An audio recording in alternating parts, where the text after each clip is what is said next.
Hi everyone, welcome back to the workshop. Summer or winter, snow or shine, day or night, my electronics workshop needs to have a stable air temperature. Ideally 23 degrees plus or minus 1 degrees, and all year round. The reason being, I've got a couple of HP 3458A 8.5 digit multimeters, one I'm repairing right now, but I use them or the one that's calibrated anyway at the back there for testing my PDVS2s and calibrating them. And you really, if you're going to do any long-term testing, I like to leave them on for hours on end, and therefore I like to have a stable temperature in the workshop. Now that was reasonably achievable over the summer period there, where I'm in the workshop all day long and it's quite stable. It's not perfect, but it's quite stable all year. But we're coming into the colder nights now. Winter will soon be approaching, and it'll be swings and roundabouts, up and down like a yo-yo the temperature's going to be. So I've been racking my brains on how to achieve a stable temperature in the workshop. It gets cold at night and it gets absolutely roasting in here, what with all the equipment, with the server racks and everything that I've got in here. There's some of the stuff's left on 24/7, and the temperature just you don't need any heating. There's no radiators or anything like that. It's not plumbed into the house. This can maintain its own temperature more or less. It does obviously go down a little bit at night when the room's empty, but the equipment's still on, and it takes hours on end for the temperature to dissipate, because I've got quite good insulation in the walls and the floor and the roof, etc. So racking my brains on how to do this. So what I'm going to do is I'm going to show you what I've got to work with and my plan of action. So up at this end of the workshop there, you'll see a piece of equipment there. That's actually an air conditioner unit. You can see the foil ducting at the back there, which goes away up and out a vent at the top there. That's a cooler. It's not just a fan. It actually generates cold air and obviously blows out that exhaust that I've sort of fabricated there, and that's really good at dropping the temperature in the workshop. The only problem with it, it's going to be quite expensive to run. It takes a couple of hundred watts, if I remember rightly. I'm not sure of the figures offhand, but you can't really run it all day long. It will switch itself off and on as it sees fit, but only based on the temperature it's detecting at the cooler itself. It's got a built-in temperature sensor. But you can also stick it in a fan mode, and it'll just blow air. It doesn't cool it, it'll just blow air. If you're just wanting a little bit of temperature drop in the room, it will do that as well. So overall, the cooler's doing a great job, but it's not really good at keeping a stable temperature at the other end of the workshop or throughout the whole workshop. And next to that, as well as the server rack that I've got there that generates its own heat, I've got a Bitcoin mining PC here. I didn't really run it at all over the summer, reason being this generates a lot of heat, and I can't really run it 24/7. The problem there is, if you think about it, if this is generating a lot of heat and this is trying to cool the room down, those two are going to be fighting against each other, and it's just going to cost money at the end of the day. And what the result would be in the workshop, temperature wise, I don't really know. So as long as I've had the cooler running, I've always just turned off the Bitcoin and PC. But it's all manual control. I'm manually controlling the cooler, and I'm manually controlling the Bitcoin mining. So what can I do with that? Well, what I can do is, the Bitcoin and mining PC, in order to stop the mining, I did actually write a small Visual Basic program that I ran on that PC, and it read a temperature sensor that was connected to one of the USB ports. And basically what that did there, if the room got too hot, it shut down the mining app. Didn't shut down the PC, it just shut down the app. So in a way, the Bitcoining was over temperature controlled. And I thought, I wonder if I can expand that and use that same VB program if I expand it a bit in order to control the cooler as well. And also by doing that and all controlled under the one app, obviously they're both not going to be running at the same time. You know, I can use the Bitcoin and mining PC to heat the room up, especially at night. And then the cooler, you know, if it gets too warm, I can stop the mining and then the cooler can switch in. And all based on the readings from one temperature sensor. So this is actually the temperature sensor I've got. I bought them online, a guy makes them himself. And I can't remember the chip offhand that's inside them, but they're really accurate. They're 0.1 degree accuracy there. They're not your just normal 1 degree accuracy. They're quite accurate. So that's a long USB tail off the back of that there and into the USB port on the Bitcoin and PC. So the other problem is the cooler is just standalone. It comes with a remote control. I've got it here. This is the remote control where you can set it in the different modes, i.e. cool mode or fan mode. The heat mode, that doesn't work, that's just on the remote control. It's basically cool or fan really. What can I do? There's no other ports on the cooler itself. The front panel's kind of out of sight. I should be able to see in there. So, well, maybe not. But I mean, the same controls are on the panel of the cooler itself. So I came up with an idea.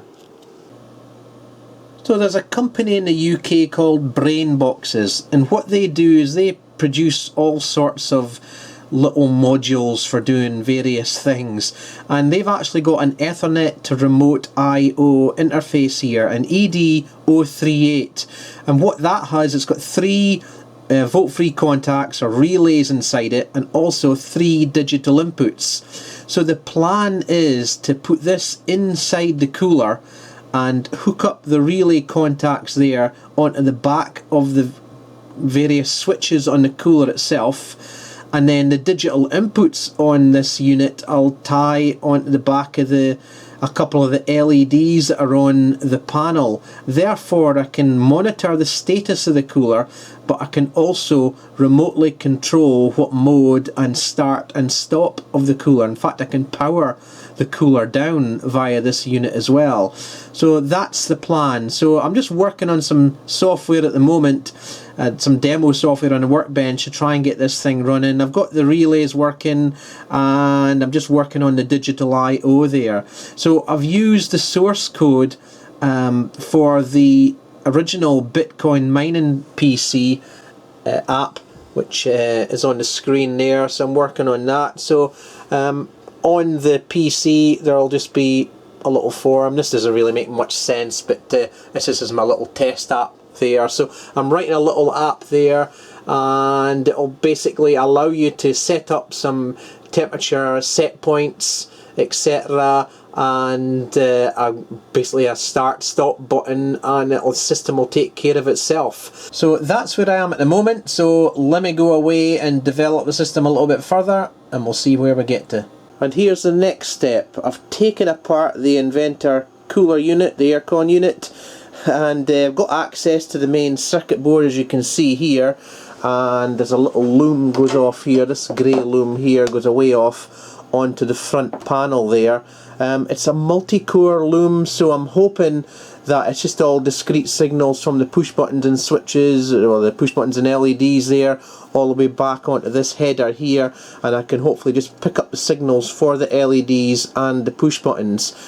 Where I'm going to mount the actual Brainbox unit, I don't know. I was hoping to squeeze it inside somewhere. I don't think there's enough room inside here, given that I probably need the power supply as well. So I'll have a look down the back, or you know, technically I suppose it could even go down in here, but I don't know, there's going to be quite a bit of heat down there, so I'm probably going to have to mount it on the outside of the unit itself. So we'll see how we get on.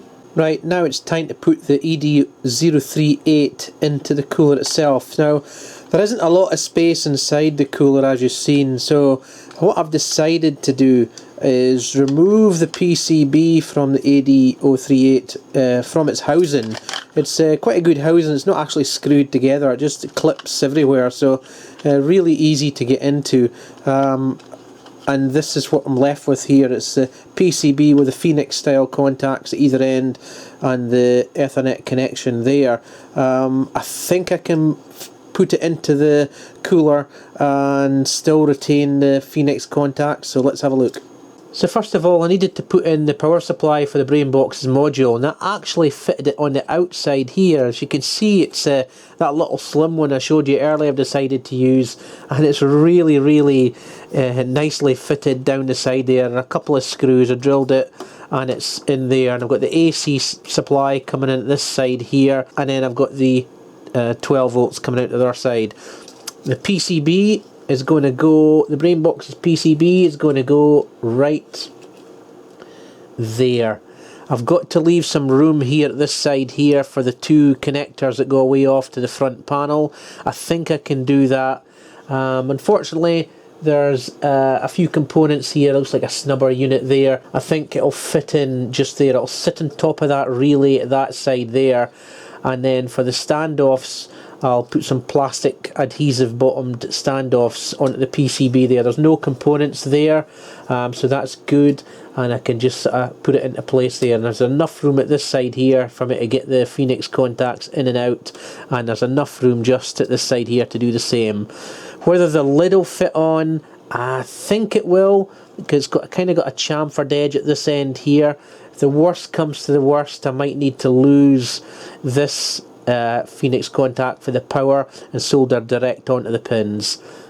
Now, I did try to put the Brainboxes unit somewhere else, maybe behind these plastic housings, but there just isn't the room, to tell you the truth. And where there is room, I think it might be subject to a little bit of moisture, you know, down by the compressor, that sort of thing there. So really, no, I'd rather keep all the electronics up at the top end, so that's what I've decided to do. Right, all the wiring's done, we've got power up. So let me tell you what I've done. PCB's mounted in place. I've got power from the power supply that I mounted on the side there, that's just tied into the AC coming in. I've got my own fuse there. I've got the Ethernet connection going down onto the side of the unit there, and from there up onto my network switch in my workshop. The Phoenix style terminal block on the side here. I've got a loom now tied in there. That's the digital outputs, the relays and the digital inputs, down through a loom onto the PCB, and it's up and running. Let me show you the display board now.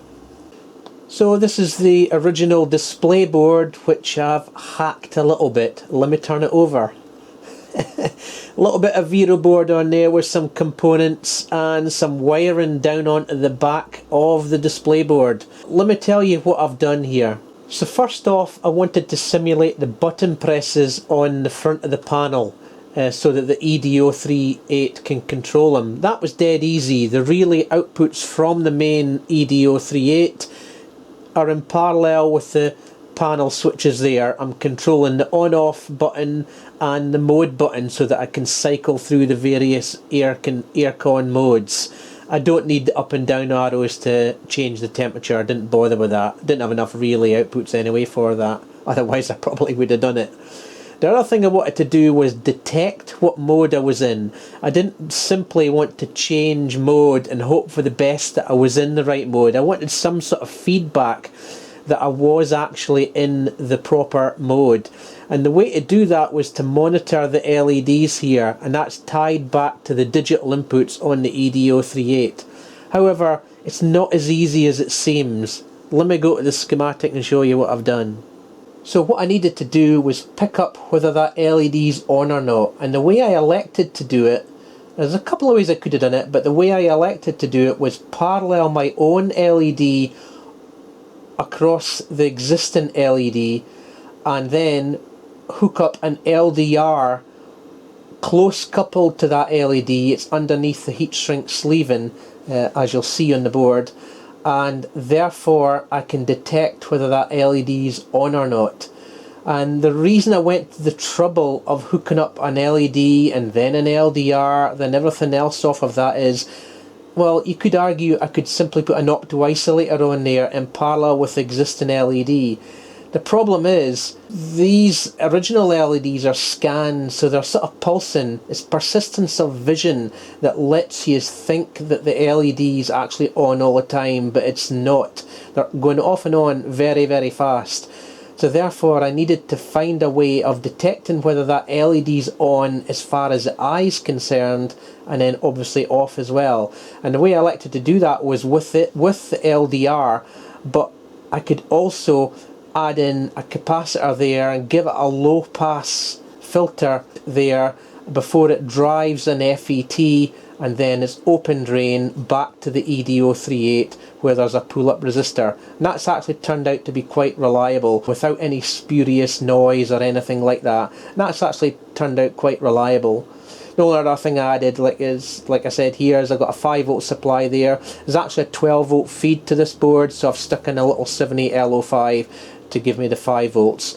So therefore I've got two LEDs that I'm monitoring, I've got two FETs, two LDRs, and then I've got two push buttons that I'm pressing. Therefore I've got two circuits like that there. So let's go back to the display board again. So there's the two LEDs on the back of the board, with the LDRs in below the heat shrink sleeving with the two wires coming out and then up onto my main board there on the back.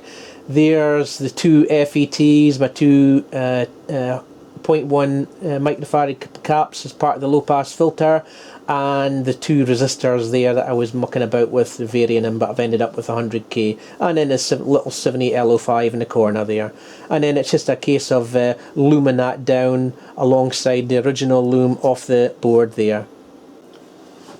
So here we are now on the actual monitor mounted up in the wall for the Bitcoin mining PC. You can see the Nicehash Miner on the right hand side there, and over on the left there's the new software that I've written, and it's more or less working okay. A couple of tweaks still got to do, but certainly enough that I can demonstrate it working right now. So at the moment actually everything's powered up and up and running.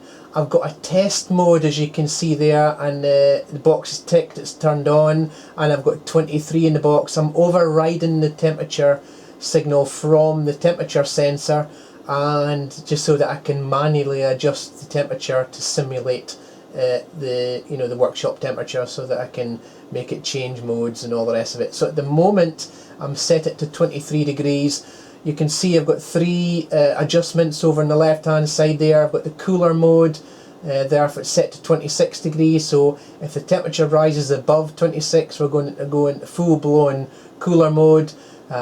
Fan mode will come on at 24 degrees, so therefore anything between 24 and 26 we're going to be in fan mode.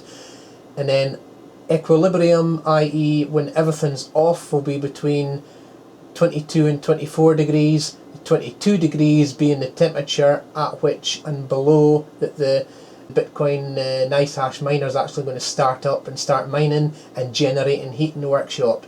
So ideally, with everything up and running and everything from the workshop being cold to the workshop being too hot, this should take care of it all, and hopefully I should be in equilibrium most of the time, and every now and then either dipping below or every now and then rising up the way and controlling the temperature in the workshop.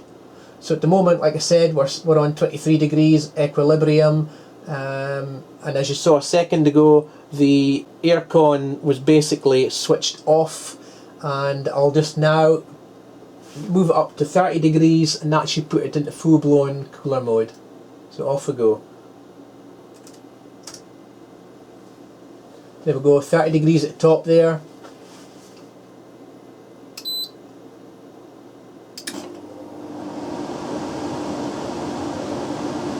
There's a log panel at the bottom there, and you can see that the aircon's gone on, and we're straight away, we've gone to cooler mode.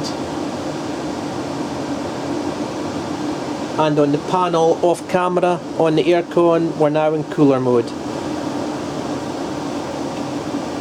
I've got it set so that the No.038 will, when it wants to change modes, it will operate the relays every 2 seconds, i.e. it's as if you pressed the button and held it in for 2 seconds, then released for 2 seconds, then pressed again for 2 seconds, and so on.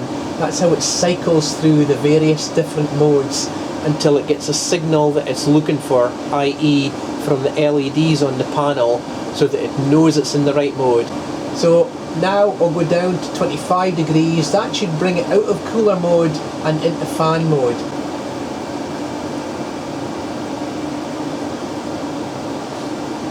It's now registered 25 degrees. We've got a beep there, don't know if you heard that. That's a push button being pressed.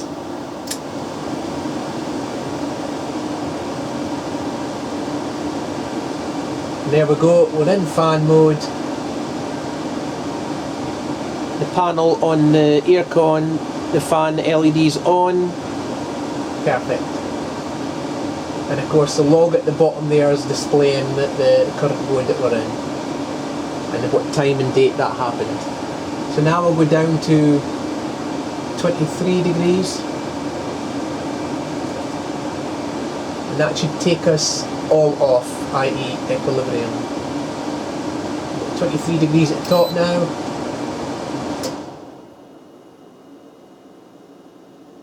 There we go, aircon off. Now the next one, if I take it down below 22 degrees, that should start up the Nicehash Miner. Now the way that my app does that is, there's no API or anything like that on the Nicehash Miner that I can remotely start and stop the mining.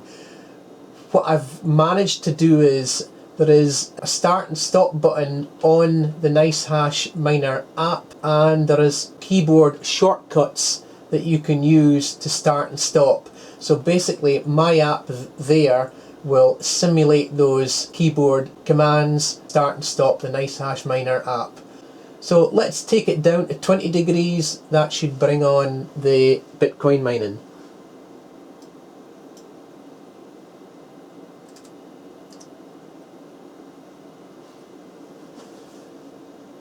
And there we go. If you see those sort of command line boxes over at the behind the app there, that's the actual mining started. And in fact, if you can see over at the side there, you've got the stop button and the start button. The start button's obviously been pressed, so mining is now actually taking place. So now I'll take it back up to equilibrium. It's 23 degrees. Oh.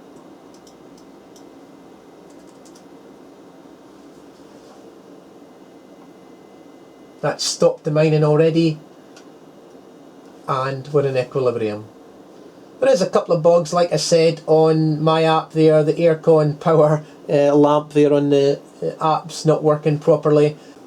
So just a quick demo of it running from the point of view of the display board there. At the moment the aircon is off as per the 23 degrees that we're currently set to, and as you can see, it's off, but obviously the processor's still running, but there's nothing illuminated on the front there. So let us go to cool mode. So we'll take it up to 30 degrees.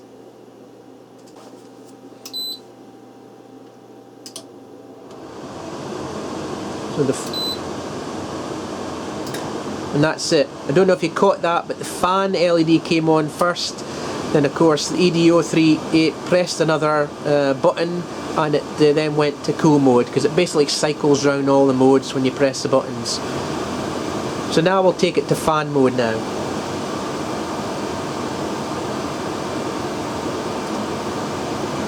.25 degrees I've set it to.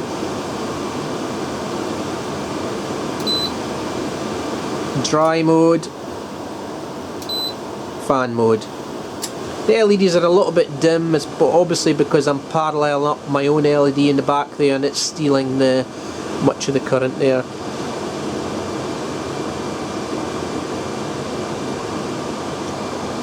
And then I'll set it to equilibrium. It should all switch off again.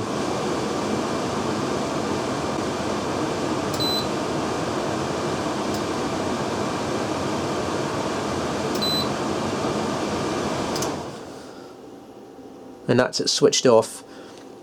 One thing I have done in the software, I am aware that, let's say that the No.038 loses control of where it is in terms of how many buttons it's pressed to get from one mode to another button. Well, I kind of built that into the software that it'll just keep on cycling round until the LED that it wants to be on is on and it knows it's in the right mode. So if it happens to miss it because it maybe for whatever reason, then it's kind of foolproof that it'll get there eventually. And I have seen it once or twice where it cycled round once because it didn't get it the first time. So that's it. Basically all I've got to do now is package it all up and stick the aircon back in the corner of the workshop there. The good thing about this system is that I can develop the software without ripping apart the aircon, because the software is all in one place. It's on the Bitcoin mining PC. There's nothing to adjust basically at this end. The only thing I would have to get right at this end on the aircon unit is the value of the resistors on the LDRs. Bearing in mind that once I put the panel back together again, there's going to be a little change in the ambient light, but hopefully I've built that into the tolerances that I've got there in the gate drive of the transistor, and it should be okay.